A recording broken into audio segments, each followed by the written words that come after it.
नमस्कार. माझ्या व्हिडिओवर तुमचे सगळ्यांचे स्वागत आहे. आपल्यासोबत कोणी कसं जरी वागलं, आपल्याला कसं जरी बोललं, तरी पण आपण दुसऱ्यासोबत चांगलेच वागावे आणि चांगलेच बोलावे.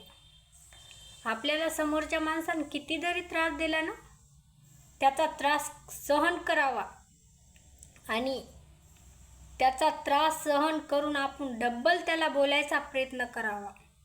असं कधीच म्हणू नाही की याने मला कलमा केला आणि याने मला त्रास दिला, आता मी याला कधीच बोलणार नाही.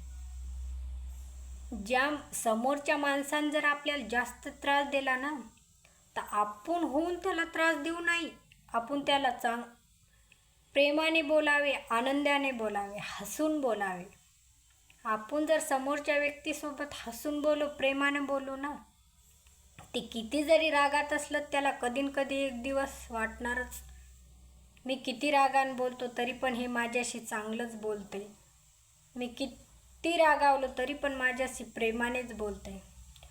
त्याच्यामुळं समोरच्या व्यक्तींना नाही आपल्याला काही दिलं, नाही किती आपल्यावर राग केला ना, आपण कधीच राग करू नये.